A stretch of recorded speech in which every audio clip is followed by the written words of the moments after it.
niin nyt pitäisi saada mahdollisimman äkkiä poikki tai tuolta omilta pois tuo kiekko. Ja nyt se saadaan omilta pois. Venäjän. Ei kerkeä vaihtaa kukaan. Nyt 2 meni.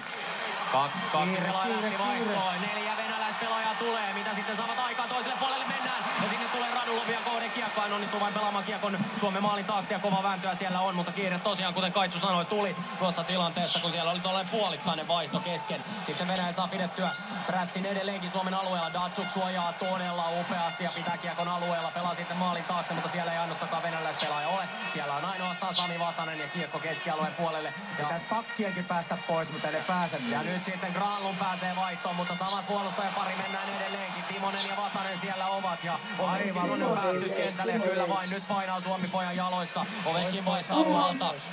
Jemelin saa pidettyä kiekon alueella. Sitten Olli Jokinen kulmauksessa ja nyt kun sitten saadaan kiekko päätyyn, se on pitkä kiekko. Näin ollen peli katkoo ajassa 31-33 ja vaikea vaihe Suomen joukkueelta. Mutta oli pakko ampua pitkäksi Vatanen ja Timonen on ollut siellä varmaan kohta 2 minuuttia. Kyllä tärkeitä hetkiä mennään. Kaikki tietävät, mitä urheilussa 2 maalin johto tarkoittaa. Se on se yksi vaarallisimmista johdoista. Siinä on välillä tulla sen hyvän olon tunteen ja sitten tulee yksi kavennusmaali, niin saattaa tulla tasoitusmaalikin heti perään. Suomalaisaloittaja vaihdetaan, joten sinne sitten lopulta Olli Jokinen menee, kun Jussi Jokinen... Ei se haittaa mitään, kun Jussi oli siinä ensin. Kävikö vaan kalastelemassa vähän lisää huilia.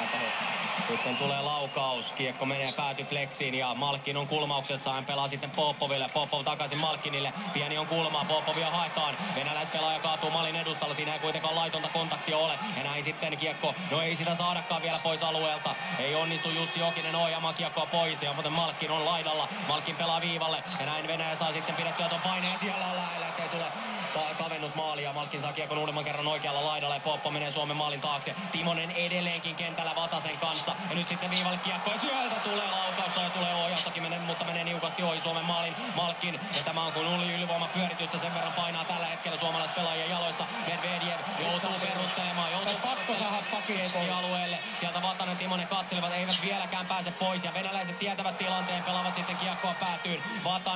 Vatasella on nyt aikaa, nyt on sitten aikaa, nyt pitäisi saada tehtyä tuo vaihto. Ei ole pitkä, ja kiire on muuta kertaa. Kyllä, toinen erä, pitkä vaihtomatka totta kai. Ja nyt on sitten läpiajon paikka ja siinä tulee maali. Ei tule kun Tuukka Raskolta upea torjuntatilanne jatkuu vieläkin. No, Rasko siellä rähmällään. Saako Venäjä vielä toista tilannetta aikaan? Hän ottaa hienosti tuon tilanteen, menee kyljelleen ja onnistuu peittämään sitten tuon nostosuunnan. Ja sitten kuulemin pelaa maalin edelle. Siellä on Anisimov ohjelmassa ja hohoja, mikä vauhti on, mikä paine on Suomen päädyssä tällä hetkellä. Shootin viivalla, se peitetään. Shootin hakee uutta paikkaa. Rangaistus on tulossa Suomelle ja Kaitsu tätä arvioi jo, että seuraava jäähy se tulee Suomelle. Se on tulossa. Sieltä lähtee Bobrovski pois maaliltaan. Venäjä pitää kiekkoa 6-5 vastaan.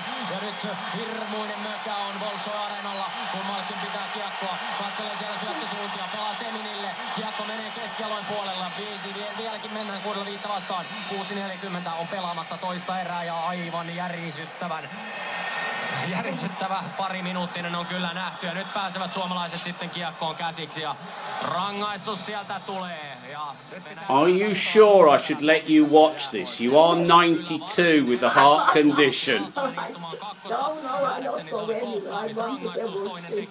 Aikalisä tulee toiseen erään ja kärppien kaveri Aaltonen istumaan rangaistusboksiin. Ja nyt näemme tuon tilanteen. Hän Fedor Tjuutinia vastaan.